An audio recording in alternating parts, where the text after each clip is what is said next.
Welcome everyone. Hi, I'm Susie Wampler, Jazza Southwest Regional Coordinator. And if you missed what Jazza Southwest is, we're based in Southern California, but we're one of the oldest regions in Jazza, one of the first. And so we used to be Arizona, Nevada, and California, and now we're based in Southern California, but we're still the largest in the country. So welcome everyone. We're so thrilled to have people from all over the world. Actually, we have someone from Switzerland, and we have people from Canada and all over the US. So welcome. I know there's someone from Ireland. In Ireland. This is fantastic. This is one of the great things about Zoom, although it has other issues. This is one of the wonderful benefits. So thank you all for being here today. We're so grateful. We had a number of donors who made this possible, and I want to thank, again, Claire and Bob Belanti, who have underwritten our entire virtual series for the year. And again, the annual general meeting is October 9th through 11th, and registration ends on September 30th. And now it's my pleasure to introduce Karen Joy Fowler. She is the author of 6 novels and 3 short story collections. Her 2004 novel, The Jane Austen Book Club, spent 13 weeks on the New York Times bestseller list and was a New York Times notable book. She also wrote the introduction to the Penguin Classics Deluxe Edition of the complete novels of Jane Austen in 2006. Her previous novel, Sister Noon, was a finalist in the 2001 PEN/Faulkner Award for Fiction. Her debut novel, Sarah Canary, won the Commonwealth Medal for the best first novel by a Californian, was listed for the Irish Times International Fiction Prize, as well as the Bay Area Book Reviewers Prize, and was another New York Times notable book. Her short story collection, Black Glass, won the World Fantasy Award in 1999, and her collection, What I Didn't See, won the World Fantasy Award in 2011. Her latest novel, We Are All Completely Beside Ourselves, won the 2014 PEN/Faulkner Award for Fiction and was shortlisted for the 2014 Man Booker Prize. And now it is my great pleasure to welcome Karen Joy Fowler. Thank you very much. Just a small correction, it's quite recent news, so not your fault that you don't know it, but I have now written 7 novels. I just finished one about a month ago, so I always sort of tally myself against Jane Austen. How many novels did she write? How many novels have I now written? 7 is a big number in that competition, which of course, I get to win because I lived to be 70 years old, and she tragically did not. But anyway, otherwise, perfect introduction. Thank you so much. I'm going to start off by admitting to being a bit nervous. Since I wrote We're All Completely Beside Ourselves, I have sometimes found myself facing an audience of primatologists with some sort of expectation that I know what I'm talking about because I wrote a book in which primatology was a feature, and I'm having the same feeling now that ever since I wrote the Jane Austen Book Club, I've been treated as some sort of expert on the subject of Jane Austen, and I know that there are genuine experts in the audience here today, so that makes me a bit abashed. I am just a reader of her work and a writer of her work, and by no means a scholar of her work. But the question that I've been asked most often since the publication of the Jane Austen Book Club is just to account for her enduring popularity. I am frequently asked, what is it about Jane Austen? Why does she continue? Why are her fans so fanatical about her? What is it? And I don't have an easy answer, but I've been asked the question so many times that I have given it a great deal of thought. Sort of my first impulse is to just say that genius is sui generis and by definition inexplicable, that I can't be asked to explain the genius of Jane Austen. And to, quote someone like Virginia Woolf saying that of all the great writers, Austen is the one that's hardest to catch in the act of greatness. That there's just something that feels effortless about her work. Although I do not for a moment believe that it was effortless to write it. So the answer that I kind of have fallen on is that Austen is sort of a kaleidoscope, that you shake her and she looks quite different depending on where you're coming from, how often you've read her, what you wish to see in this moment, that she has this amazing ability to be all things to all people. And I have read her since I was about 15, so she has been many, many different things to me over the years of my readings and rereadings. It's very hard to pin her down. You know, is she a writer of focused on love, or is she focused on money?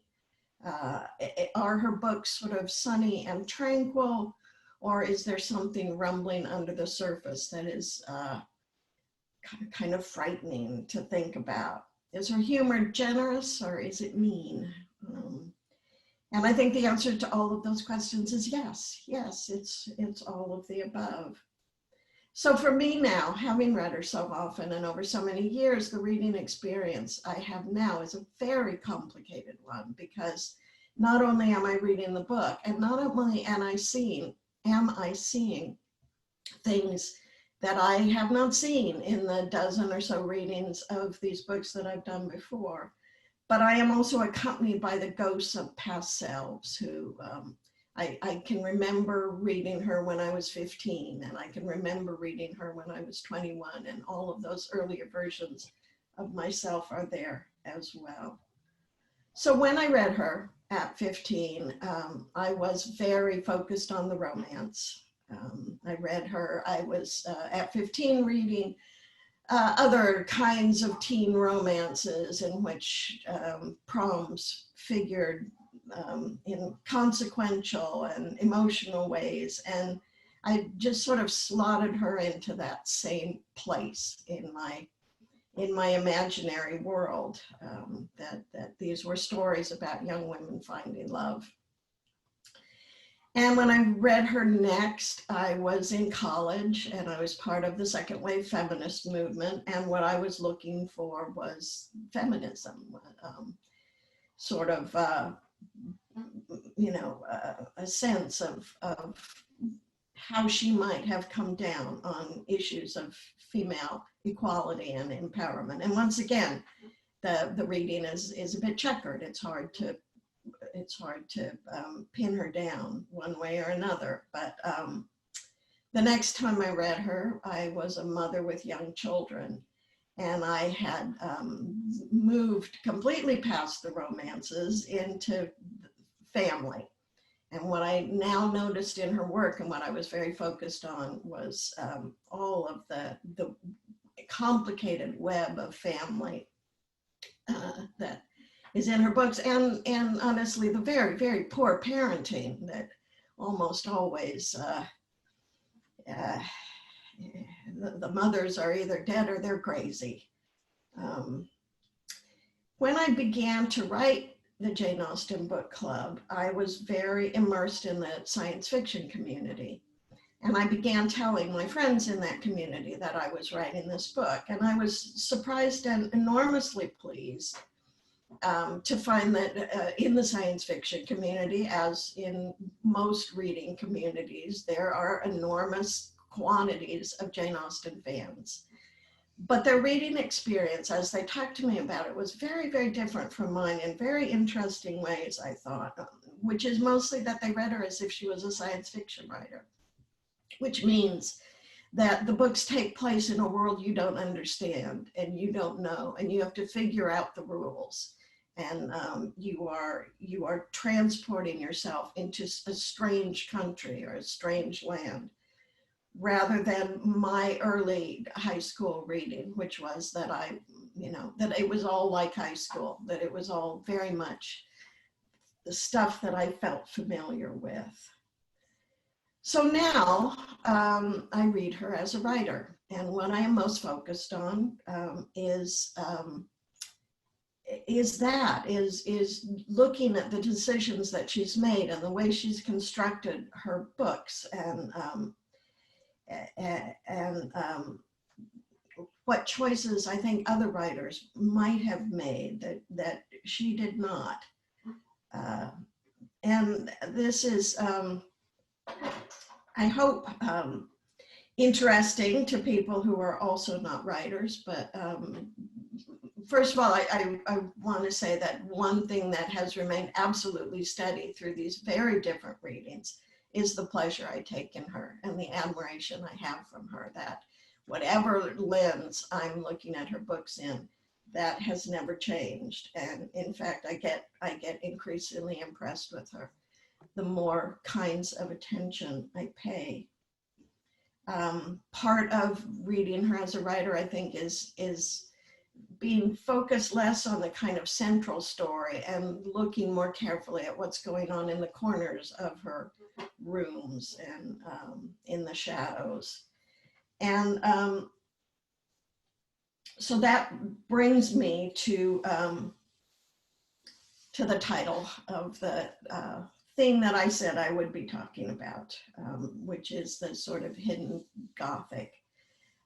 Again, a couple of caveats. I am not a literary scholar. When I use the word Gothic, I'm sure that there are careful and precise definitions. I am not using those. I am merely referring to something where the emotional tone is a little more heated, a little more sordid in some ways, a little more Byronic and awash in high emotion. And the second caveat I want to say is that when I was asked what the topic of my speech was going to be, I had just seen the most recent movie version of Emma, the one where the director is Autumn de Wilde and the screenwriter is Eleanor Catton. And in the words of Lady Catherine de Bourgh, I was seriously displeased. I want to say in my defense that it is not impossible to please me with an Austen adaptation, that I like quite a lot the BBC version with Romalie Garai, and I've written down the director, but I'm now not finding it. Oh, Jim O'Hanlon. And the screenwriter of that one is Sandy Welsh. It has the advantage of being a miniseries, which is always going to be more to my taste probably than trying to compress things into a single movie. But I like that one. I am not outraged by the Gwyneth Paltrow version of Emma. I like it quite a lot. And I love Clueless. So it is not the case that, as my family would accuse me of being, that I am incapable of being pleased when you put Austen on film. But I was not pleased with this one. I had high hopes because Catton was the screenwriter. Eleanor Catton won the Booker Award several years ago for a book called The Luminaries. I don't know how many of you might have read it, but it's intricately structured. It deals with a murder. There are 12 basic characters, 12 sort of suspects. They all represent different signs of the zodiac. Their personalities are emblematic of the different signs of the zodiac. And the book is structured so that each section, it comes in sections, each section is half as long as the section that preceded it. So the first section is the first half of the book, and the second section is a quarter of the book, and the third section is an eighth of the book, and so on until the final section, which in Zeno's paradox, the book should actually never end, but it does with a short section at the end. So I admire Eleanor Catton a great deal, both as a writer. I admire her politics. And I thought of her as a serious structuralist, so I thought that she would probably approach Emma with that in mind, a sort of careful attention to how Austen had structured her book. I am sympathetic to the fact that when you are doing a 2-hour movie, certain things are going to have to be cut, and because there is very little I like seeing cut from Austen, I am going to miss those bits when you do them. And in Emma, obviously, there are some parts that simply cannot be cut. You cannot lose Box Hill. You cannot lose the ball. You cannot lose the Mr. Elton's proposal in the carriage. But I would also say that you cannot lose the story of Jane Fairfax and Frank Churchill. And that's where my dissatisfaction arises. I feel that that storyline was pared back so significantly that that I was left feeling that that the screenplay didn't understand how the book worked in a way that again did not please me. So this is something that I feel that Austen does very visibly in Emma, but that she does in a lot of her books, which is to have a story that she's not telling, which is more Gothic and more sordid and more disturbing than the story that she is telling. So that, you know, in Sense and Sensibility, there's the story of Colonel Brandon's first love, a woman who was used by men and discarded and died early. And this is a story that we don't learn until late in the book, but it's a story that has an impact certainly on Colonel Brandon's actions, and certain things come into focus when we understand that there's this story we're not being told, as well as a story that we are being told. You know, the same in Pride and Prejudice with Wickham, that the story of this attempted seduction of Georgiana Darcy is there in having consequential weight in the plot, even though it's a story we are not being told, or we are not being told very much of. So again, this, to me, this sort of strategy is very, very visible in Emma. And the story that's not being told is the story of Jane Fairfax and Frank Churchill. And it is absolutely critical to the book working, that it cannot be done away with and retain my sense of what Emma is as a book. My first concern before seeing the movie was learning that Johnny Flynn would be playing the part of Mr. Knightley. Johnny Flynn is, and I should speak only for myself here, but very, very sexy, a kind of smoldering sexiness that, that I do not associate with Mr. Knightley. I do not want on screen a Mr. Knightley who smolders. I feel that one of the things that plot came very difficult, came with great difficulty to me as a writer. And one of the ways I began to approach it as a young writer was in terms of sort of 4 plot structures that another writer, Damon Knight, had outlined for me. And let me see if I can remember them all. One of them is a plot of choice, where the central character has a decision to make, and the climax of the book is making that decision. One of them is the whodunit, the mystery plot. One of them is a problem-solving plot. The central character has a problem to solve, and either does or doesn't solve it at the climax of the book. And the fourth one, which is the really interesting one, and yet not the one I'm going to be talking about here, is called the plot of revelation. And in the plot of revelation, the movement in the plot, the climax in the plot takes place in the reader more than with the characters and on the page, that the reader finally understands what the story has been about. And a sort of classic example of this is Shirley Jackson's The Lottery, where everybody in the story knows what's going on except the reader. And the climax of the story comes when the reader finally understands what everybody else in the story has already known. So with regard to Emma, a lot of Emma in my mind is a plot of choice. And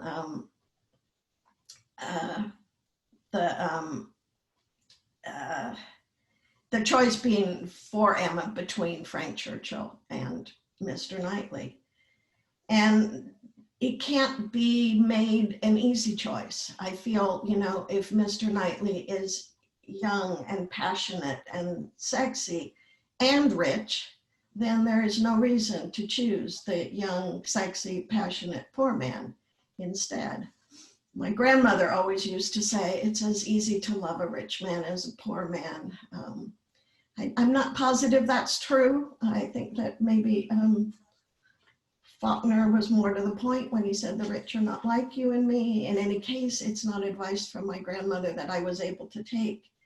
And yet I feel that, you know, that all else being equal between Frank Churchill and Mr. Knightley, there is no reason not to choose Mr. Knightley with the estate.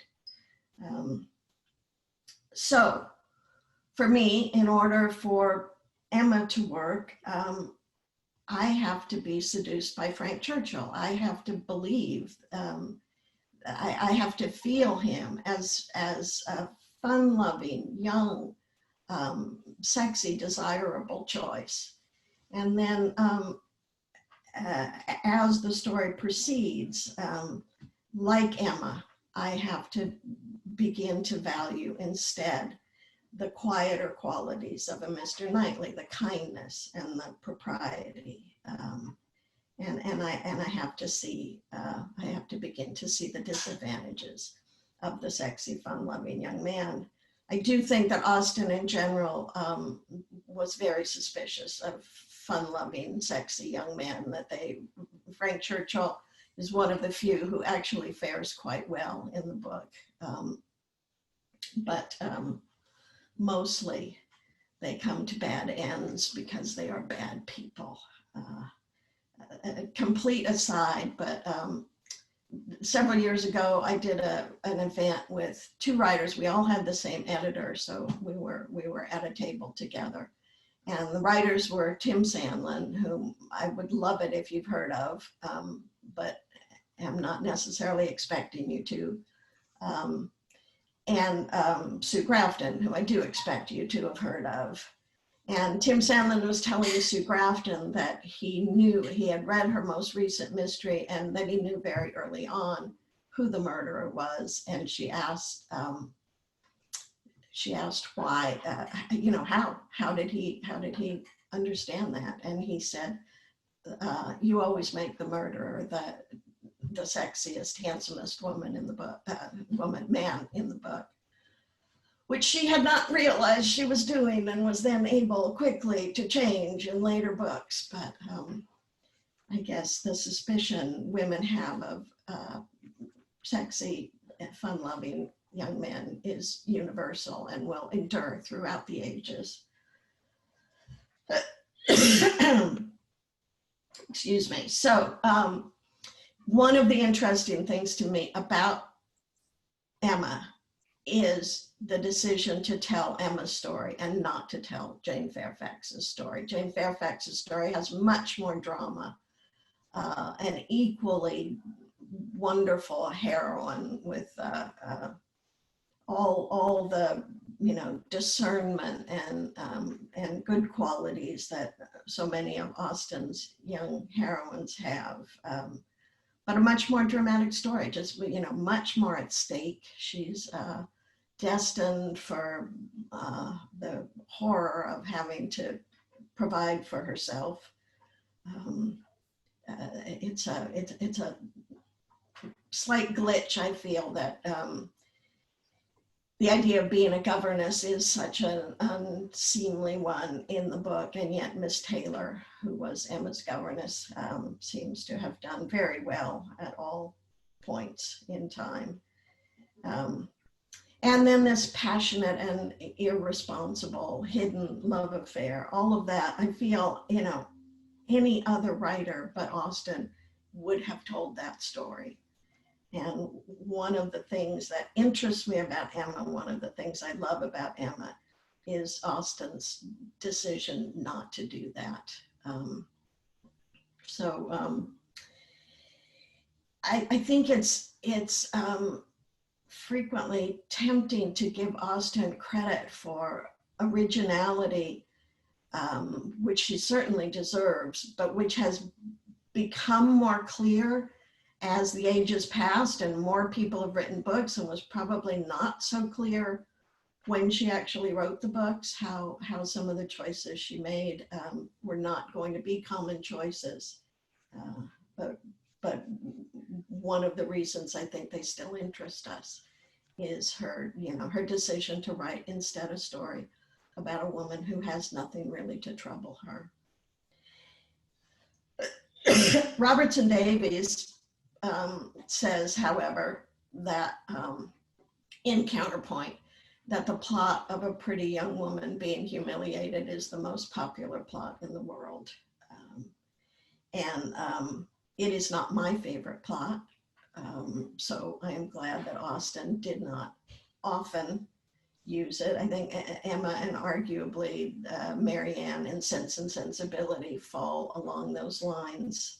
And I do sometimes, when I read Emma, wish that Austen had let her be right about a few more things than she was. Is it necessary for her to be wrong about absolutely everything? But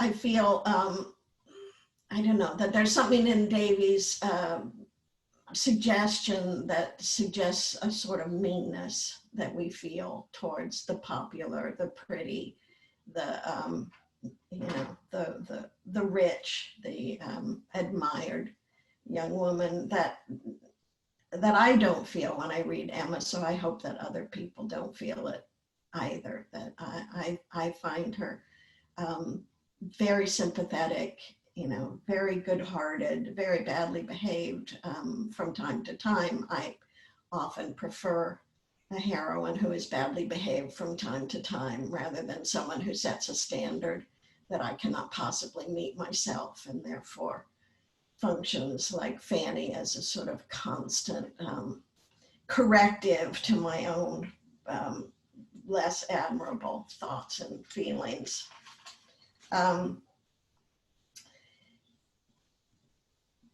But again, you know, I feel that that any sort of that Jane Fairfax functions as a necessary counterpart to Emma in the book, and Frank Churchill functions as a necessary counterpart to Knightley, and that the book is carefully constructed so that that will be the case, and removing those shadow figures misses the way Austen so carefully constructed her book. I will say that I have no patience for people who want to tell me that movies do some things well and books do some things well, and I shouldn't look for movies doing the things that books do well when I go to the movies. I simply don't buy it. I think that it is the job of the screenwriter, particularly when you're taking on someone like Jane Austen, to try to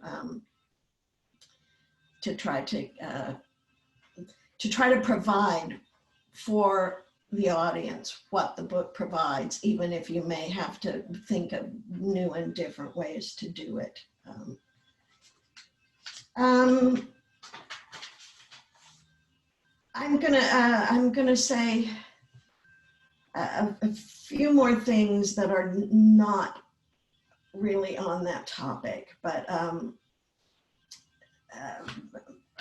are things that I've also just recently been thinking about that tie into my Austen reading.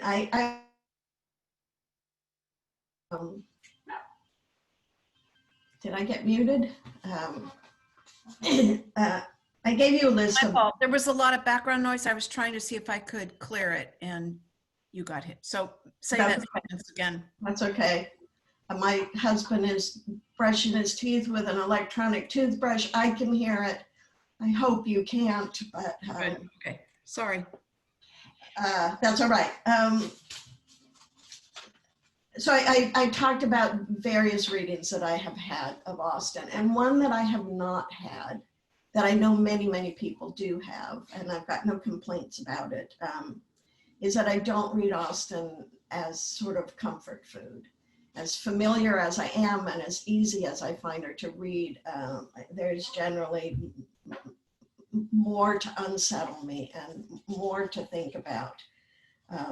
And so I don't, in general, turn to her when I want to be comforted. And having said that, that is what I have recently done, that the world is just seems so hateful to me at the moment, that I recently reread Emma, and I recently reread Mansfield Park, and I did them to shut out the world that I'm living in, that we are all living in at present, again, which is not an experience I have had before, but as is always the case, when you need Austen for something, she provides. Emma and Mansfield Park are not my favorite Austen books. Persuasion and Pride and Prejudice are my favorites. But I think that Emma and Mansfield Park are the most interesting of the books, and there is a lot to puzzle through in those two books.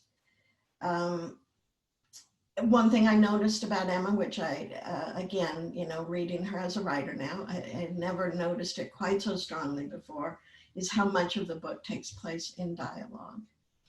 And I often, with every new reading, have a new question. And my new question, reading Emma this time, was sort of, why is Miss Bates considered so tedious because of the predictability of her conversation and the voluminousness of her conversation, and yet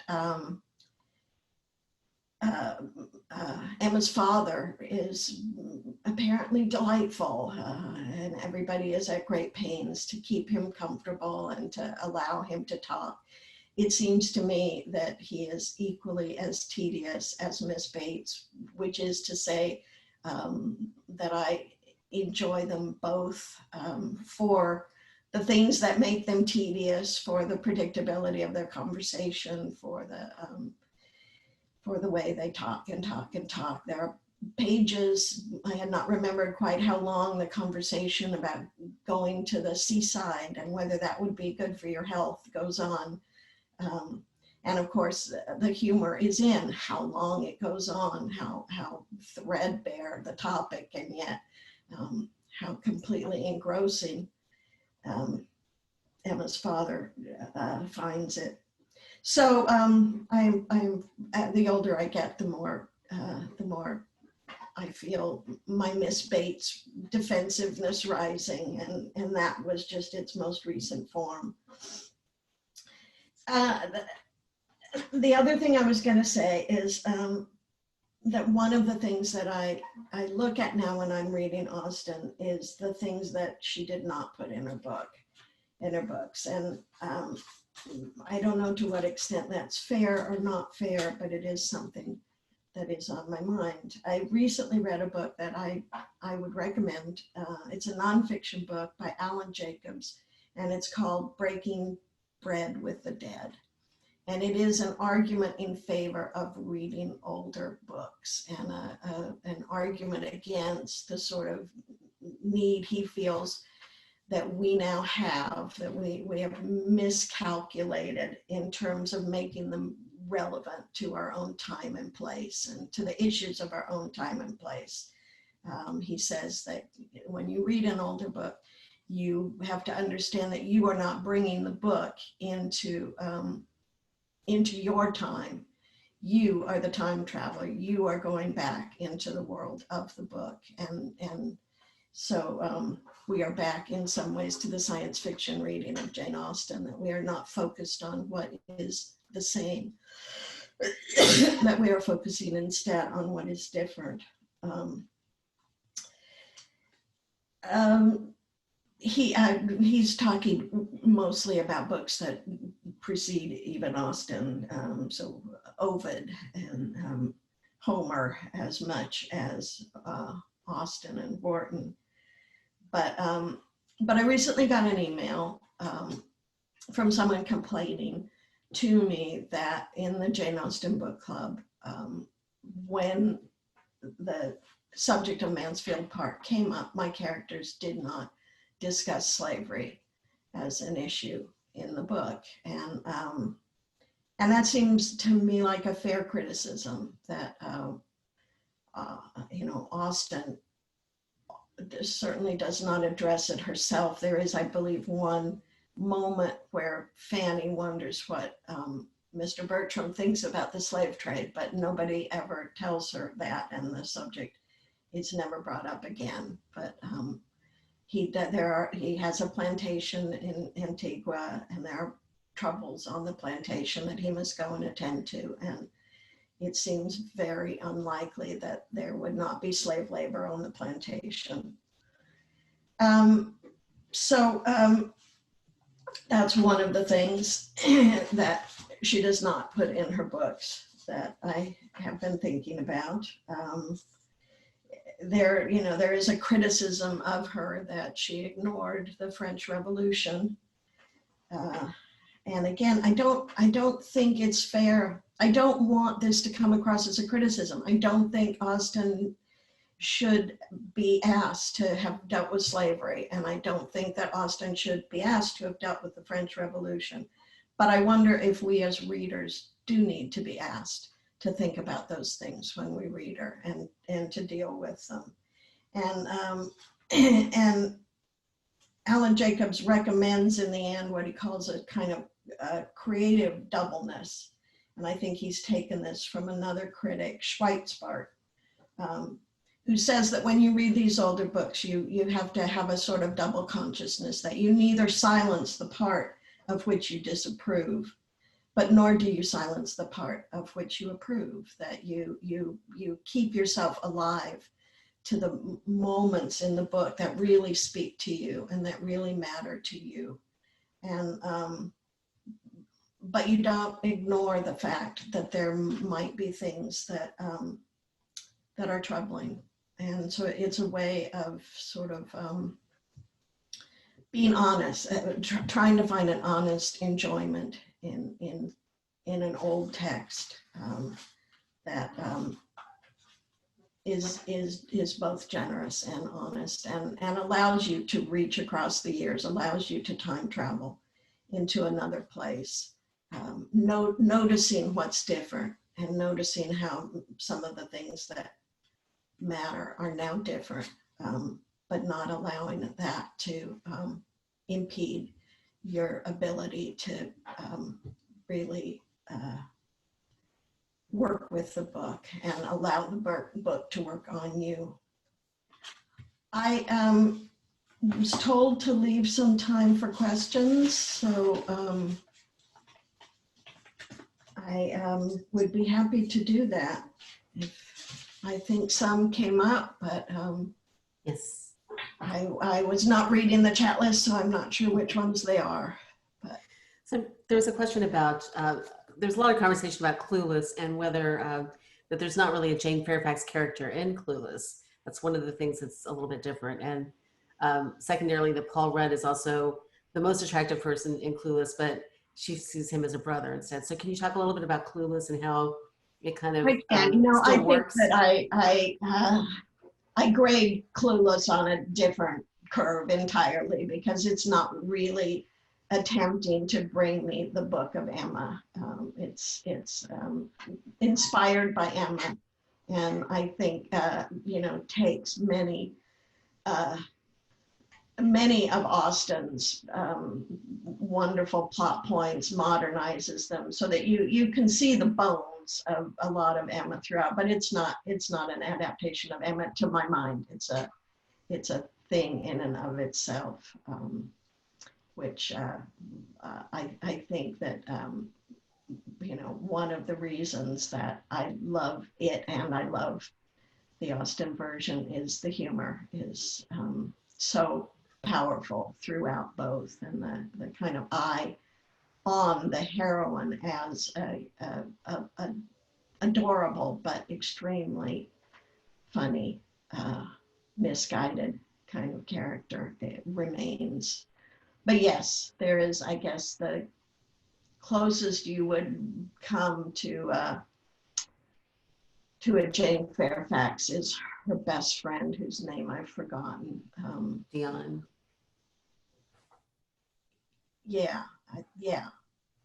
She and her boyfriend have a, well, I guess it's not really a secret relationship. They have a more up and down sort of relationship. But yeah, I couldn't really argue that there is a Jane Fairfax in Clueless.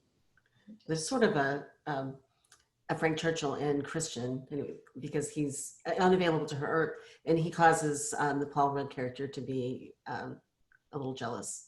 So anyway. Yes. And yes, absolutely agree about Paul Rudd as so much sexier than any other person in the movie. It's again hard to understand why it takes her so long to take a look at it. Okay. But there is that difficulty and it is an awkwardness in Emma, I feel, about her discovering that she's romantically interested in Knightley when he seems so, if I am not going to say fatherly, I'm going to at least say big brotherly, that there is and it's there, of course, in Mansfield Park as well, where you just think, right. It's just feels just a little incestuous, just a little. Okay. We have some other really interesting questions coming up. One question is, who is the narrator in the Jane Austen book club? Yeah, that's a question I get asked a lot. Fair question. In my head, the narrator is the book club. And this was a very fluid sort of strategy I was able to use so that the club is the collective voice, but is able to put somebody in the club outside of the collective voice in order to discuss them, gossip about them, advise them, and then bring them back in when somebody else is going out. So when I wrote the book, I thought of the book club itself as a character, the collective. I did it mostly just because a writer I love and admire named Carol Emshwiller has written a few books with that plural first person, the we, and it just looked like fun. I just wanted to try it, and so I think whatever reasons I give you are kind of excuses I made up after the fact because I just wanted to use that voice. Another question is there a science fiction author who particularly reminds you of Austen? Connie Willis reminds me a lot of Austen. There's particularly, she's got a book, I believe the title of it is To Say Nothing of the Dog. I think anyone who, I shouldn't say anyone, I think most people who like Austen like Connie Willis's To Say Nothing of the Dog. Thanks. Let's see. Another question, why did you decide to write the Jane Austen book club in the form that you did, with each of the members resembling the books they chose? And were you happy with the movie version? First part first. I had a very unusual experience with the creation of the Jane Austen book club, which is that usually I do a lot of fits and starts I've read, someone will know, I've read that Emma also was a book that just, that she did a lot less rewriting on, that it just sort of seemed to come more easily than some of her other books. I wouldn't say that the Jane Austen Book Club came easily, but the structure for it came incredibly easily. I have told this story so many times. I'm sure some of you have heard it, but I had gone to hear a friend do a reading, my friend Carter Schultz do a reading at Book Passage in Corte Madero from his book Radiance. And I got there early and I was just poking around the store waiting for him to arrive. And there was a sign on the wall that said the Jane Austen Book Club. And because I was in a bookstore and because I didn't look at the sign very closely, I just thought that that was a book, that somebody had written a book. And I thought, oh, what a great idea for a book. I could have written that book. Why don't I ever have great ideas like that? And then I looked more closely and there were dates and times and rooms, and I realized that it was actually a book club and not a book. And so when I left the store, I had decided I was going to write a book called the Jane Austen Book Club. I thought I needed to get on it pretty quickly. I put aside the book I was working on because other writers are in and out of that store constantly. Someone else was bound to see the same sign and have the same thought. I lived in Davis at the time, so it's a fairly long drive, but it starts with you going over the Richmond Bridge, and it was late at night, so there was no traffic. And yet when my first tires hit the Richmond Bridge, all I knew was that I was going to write a book called the Jane Austen Book Club. And by the time my back tires left the Richmond Bridge, I had the whole structure. That we would look at the 6 major novels, that there would be 6 characters in the book club, that each of them, their lives would resemble in some, hopefully not too heavy-handed ways, the novel that was being discussed on the night that the book club met at their house. So I knew there would be 6 sections, six people, just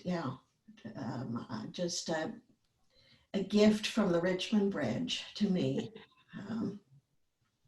The movie, I guess I want to put that in the same sort of bag that I put Clueless in. That I think it's a wonderful movie. I think it's quite delightful. I am very grateful to Robin for doing it and for making something that I could enjoy out of it. I can see so many ways it could have gone so wrong. But as an adaptation of my book, it leaves out most of the parts that I like best. I feel the characters are very, very different. So I have to think of it as a separate thing from my book. But having done that, I think it's lovely. Someone also asked if you had any input into the making of the movie. No. What is the shadow story, the hidden Gothic and persuasion? It is the story of her friend who is an invalid. What is her name? Mrs. Smith. Mrs. Smith. It is the tragedy of her husband's trusting Mr. Elliot, her cousin, to deal with his money. In that book, Elliot is the bad boy seducer who has to come to no end, and so he has this more Gothic past. The one that's hardest to come up with the shadow story for is Northanger Abbey, where the shadow story is just right what we're looking at, and is in fact the Gothic novel Udolpho, and is I feel one of the ways in which Jane Austen remains so slippery, because how she actually feels about those novels, there's evidence on both sides that she likes them and that she doesn't think much of them. Another question on what is your take on the bad boys of Jane Austen's novels, where stories and happy endings with the rich and powerful men say more of Jane Austen's stance on romance? Can this be Jane Austen's Gothic stance on romance? I yeah, I hadn't thought of that myself, but yes, that last line of her Gothic stance on romance seems very defensible to me. That that perhaps one of the reasons she never married herself was that marriage and men seemed a dicey proposition, as of course they are and remain, as women in marriage are a dicey proposition, as marriage is a dicey proposition. But I wonder, someone who knows more of her life than I do, I wonder about her brothers and the various men in her life. Are they more like Mr. Knightley? Or are they more like Mr. Collins, Reverend Collins? Or are they more like Wickham? Probably all of the above. We have a question about whether how you think she would have finished her unfinished novels. Better than the Sanditon adaptation finish that we recently saw. That's all I can say. What a disappointment. Again, before you feel too sorry for me about how very disappointing I find so many of these adaptations, my family would be the first to assure you that I thoroughly enjoy complaining about them, that I get a great deal of pleasure out of being disappointed by them, as well as a great deal of pleasure about not being disappointed in them. But, I was talking about the things that aren't in Austen's books, and that Sanditon had the woman who is a person of color in the book, which makes it, I think, very interesting and very, it was always going to be tragic, but doubly tragic that we don't know in the end what she intended for that character. But in the adaptation, the character just basically disappears from the screen as if we're not interested in her at all. So I'm appalled. I believe that I believe that maybe the screenwriter expected another season where he would be able to come back to these issues and satisfy us more, and maybe that will happen. But I am not satisfied now. A question about the Gothic shadow story in Mansfield Park, besides slavery. Is there anything other than slavery? Again, the Henry Crawford story is more front and center from the very beginning. So I don't know if you can see it as the sort of hidden Gothic that I was talking about in some of the other books, but he certainly fits the bill as the charming seducer. And in fact, although by the end of Emma, I am quite pleased that Emma is choosing Mr. Knightley, and not that Frank Churchill is actually a possibility for her, but I'm glad that she makes that decision. I don't feel the same sense of rightness over Edmund in Mansfield Park. There is a part of me that still wishes that Henry Crawford could have been redeemed instead, although, Austen has no patience for the whole plot of women redeeming men and more power. Someone also asked about the Kate Beckinsale version of Emma from also the same year as the Gwyneth Paltrow 1996 that Andrew Davis wrote the screenplay for. Yeah, I'm sure I've seen it. I don't know what it means, that I can't really bring much of it into mind. Is it good? Is everybody else happy with it? I hear a lot of different opinions about that. Let's see if anybody has any comments in the, share your comments how you feel about the Kate Beckinsale. I have mixed feelings. My issue, I have to say, with the Gwyneth Paltrow was when you raised with the Jane Fairfax and Frank Churchill, I felt like they told the story, of Harriet Smith, and Emma, and then all of a sudden you just get, and it's great casting. I thought Polly Walker and Ewan McGregor are great, but it's just like they're just so, it's so clipped. It felt like that story was so condensed that for me, that was what I didn't like about that Yeah, the most. no, I agree. Like I said, I think, if you're going to put a whole Austen book into a 2-hour movie, there are going to be painful decisions that have to be made. And that's why, in general, I prefer the mini-series versions of things. Although even in the BBC Pride and Prejudice, I felt the ending was rushed. I thought, oh, we needed another episode. Things are happening too quickly now. Yeah. It's much easier with the miniseries though. So, Yes. and the Kate Beckinsale one is like 90 minutes, if that. So it's really hard. But it's getting a lot of love here in the A lot of comments, I people think. loving the Kate Beckinsale version. Yeah. Oh, and then they mentioned like Lady Susan. She is terrific in Lady Susan and Yeah. Love and Friendship. Yeah. Okay. I have a question about your new book. Can you tell us anything about that yet? Sure. It's sold, but probably at least a year away from publication. It's a historical novel.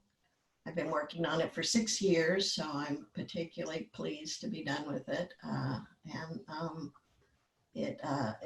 It's the title at present, unless it gets changed, is Booth, which I fear will make people think it's about John Wilkes Booth, and it's not so much. It's really about his brothers and sisters. So he's definitely a character, and he gets a lot of time on the page. But the main characters are 2 of his sisters and 1 of his brothers, and just the whole sort of issue of what it would be like to love deeply the man that America to this day most hates.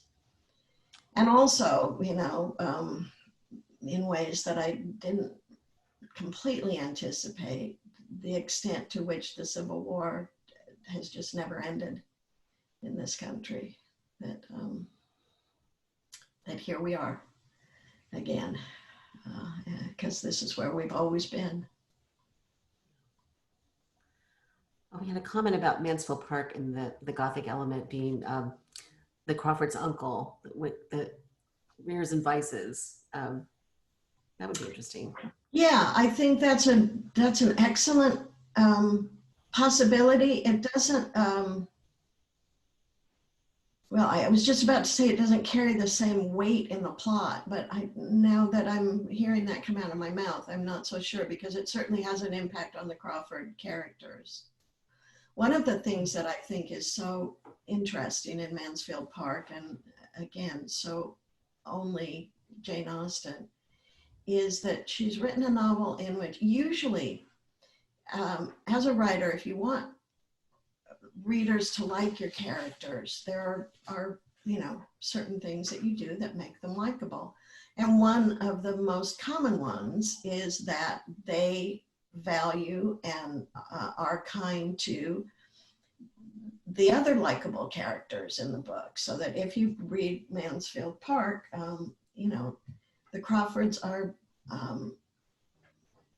very fond of Fanny and treat her well and see her value, when most of the other characters in the book do not. And yet you are not supposed to be seduced by that. You are not supposed to think, oh, these are likable characters because of how well they behave towards the sort of abused young girl at the heart of the book. So I think about that a lot, and I wonder, am I in fact persuaded not to like them? I'm not sure. I certainly don't like Henry's casualness, the casualness with which he breaks women's hearts. But Mary has a lot of good qualities, I think, and a lot of the things that seem so, this is the time traveler element again, that seems so disqualifying to the people in the book, like that she speaks fairly flippantly about that uncle, the admiral, not the admirable, the admiral, and you know, his situation in ways that are seen as too forthcoming, too flippant.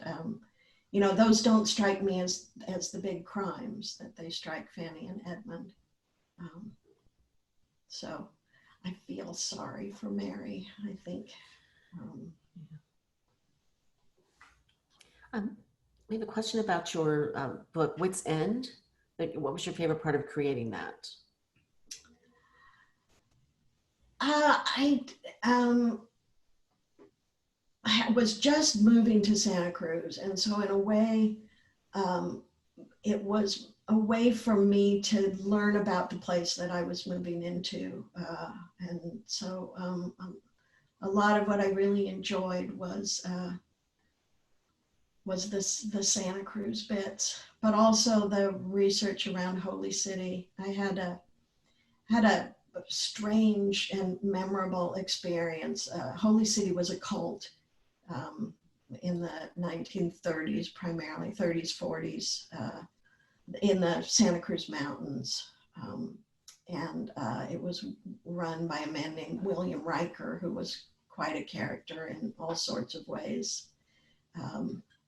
Ran for governor, I think maybe twice. And so there are still a couple of buildings intact on what was the Holy City property.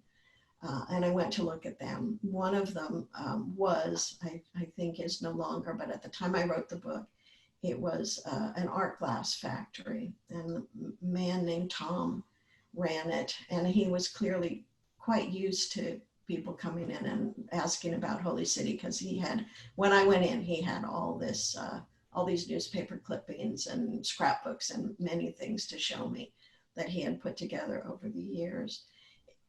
Eerily as well, there was somebody leaving the art glass factory just as I was walking in that I didn't really look at, but that Tom asked if I had looked at, and I said no.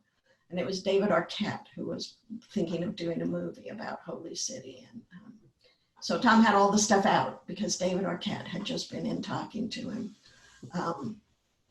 And so he walked me around the property. He was lovely. He showed me many things. We had one conversation I thought was particularly delightful. He pointed out a tree, a redwood tree. And he said that there was a nun who came and communed with the redwood tree. She would put her cheek against it, and she said it spoke to her. And I said, oh, you know, what does a tree say? And he said, oh, the most boring shit you can imagine. Then moved on to another topic. But he's had a secret in the basement of the art glass factory, and he asked if I wanted to see the secret in the basement, and I said that I did. And I was walking down the stairs after him into the basement, suddenly thinking, I did not tell a single soul I was coming here today. Probably when a man you don't know asks you, do you want to see the secret in the basement? Probably you should say no. Probably that's not the right answer to that question. But it all turned out, actually, his secret was the most boring shit you could imagine. So, all was well. Someone had a really interesting comment going back to the hidden Gothic in Northanger Abbey, the Eleanor Tilney story with her romance, because that's awfully, you know, it happens very quickly at the end that we hear about that. Do you think that could be the hidden Gothic in Northanger Abbey? Yeah.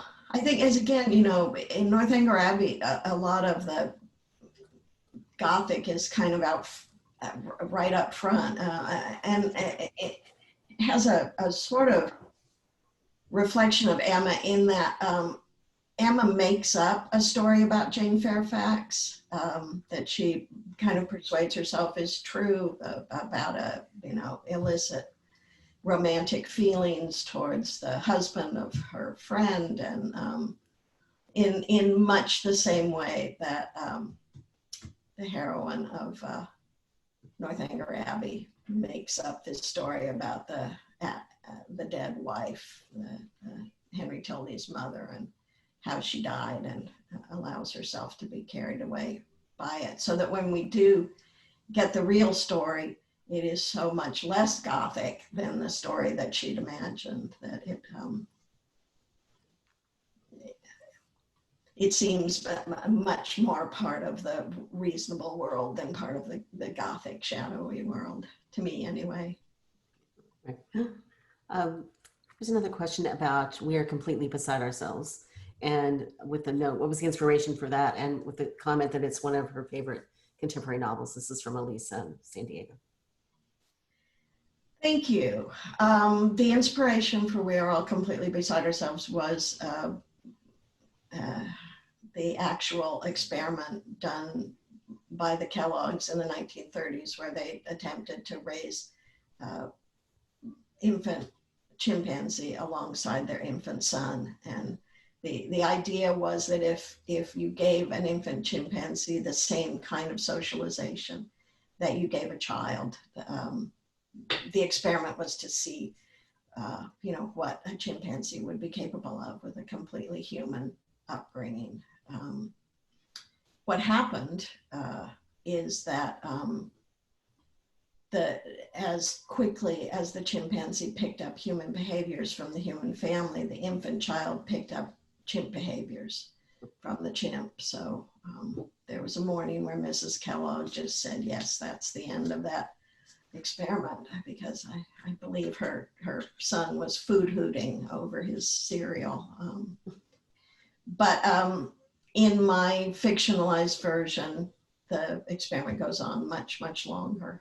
And again, in the sort of Jane Austen book club way, it's another example about how my best ideas are not things that I come up with myself, but are things that somebody else comes up with for me. And my daughter and I had gone to look at Indiana University, where I grew up in Bloomington.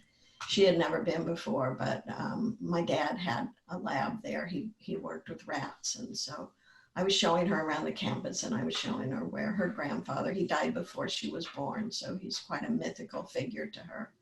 Showing her where the rat lab was and talking about my dad and about his work, and just sort of segued into this story about the Kellogg's. And I think because I grew up as the child of a psychologist and an animal behaviorist, I just imagined this was a story everybody knew, that I did not think I was telling my daughter something that she had not heard many times. But I was wrong, and she was, enormously shocked by the story. And she said to me, well, that should be your next book. And in the minute she said it, I thought, obviously, of course. She is a writer herself now, and has let me know that the pipeline of ideas from her to me is no longer functioning. I will be expected to come up with my own ideas from now on. I think, does anybody else have a question that I missed, or?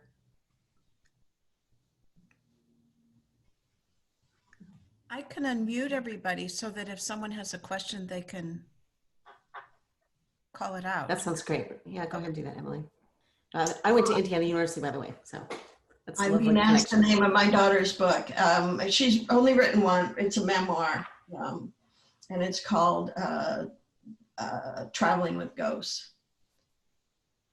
I think it's quite wonderful. It's a grief memoir, so it's not always easygoing, particularly not if you're her mother. But I think it's an amazing book. Doesn't allow me to unmute. It just allows me to mute. So if folks have a question, unmute yourself.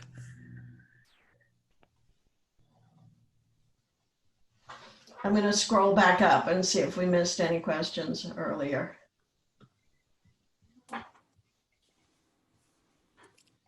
I know we're just about the time we asked you to commit to, so we've got 4 more minutes, everybody. So if you have anything, we're getting a lot of thank yous here. Traveling with ghosts, ghosts reminds me of Beloved. well, I said my daughter's book was amazing, but I would not put it in the same category as beloved. But yes, somebody asked about actresses, particular movie star you'd like to have in a future production. I think that the time has probably passed, but my first book, there was a screenplay written for it and some talk, which, as mostly happens, came to nothing. But my first book was called Sarah Canary, and I had a very particular actress in mind that I would have liked to see in that role. And coincidentally, she also has played in, she was Mary in The Persuasion, another adaptation I quite like, the one with Amanda Root.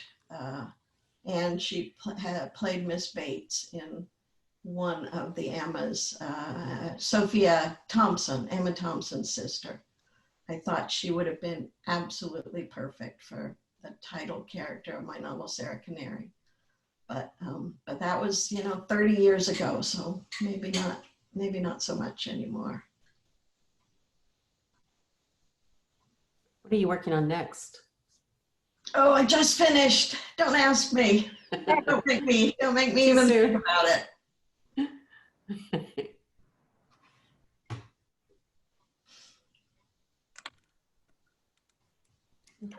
So if we missed your question somehow, please shout it out. Any advice for writers? Advice for writers. So much advice for writers. I'm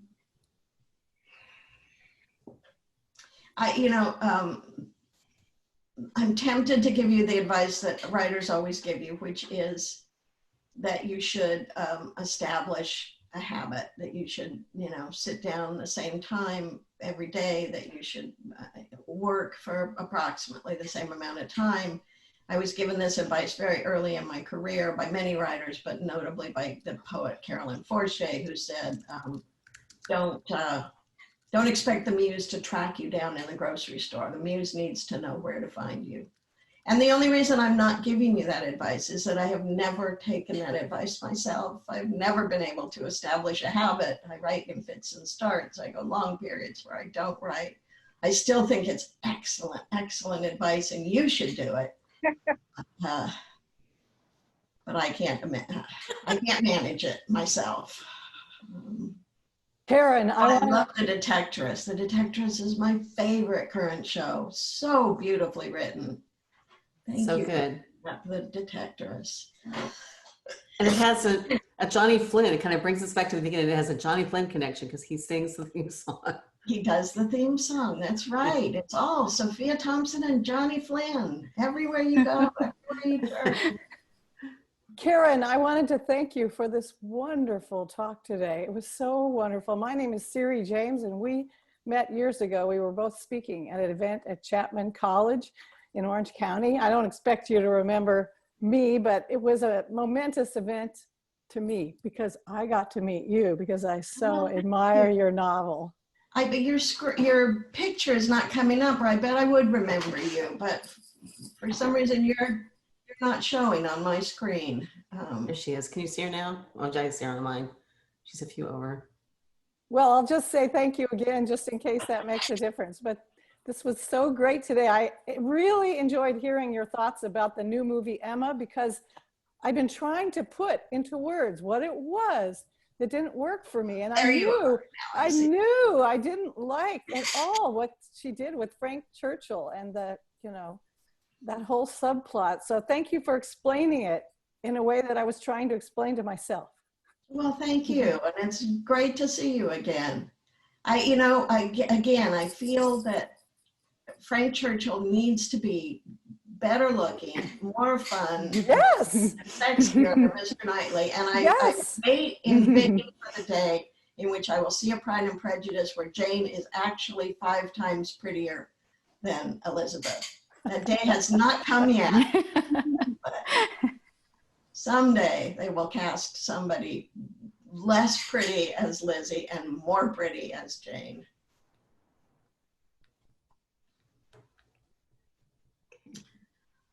Can you hear me? This is Lori Mulligan Davis. Yes. I have a comment that might make me seem small-minded, but it really bothered me in the new Emma that Harriet was not pretty, because the point of that character is that she is supposed to be pretty and kind, and her kindness and good-heartedness are what carry her through and what Emma believes will find her a husband. And they cast that woman who is homely, in my limited biased perception, and it just confused me. And what do you think? I don't think that's small-minded at all. I think I wish they would come to us before they make these momentous decisions and get the advantage of our excellent advice. And in the Gwyneth Paltrow Emma, I love Toni Collette, but I think she's a very odd choice to be Harriet.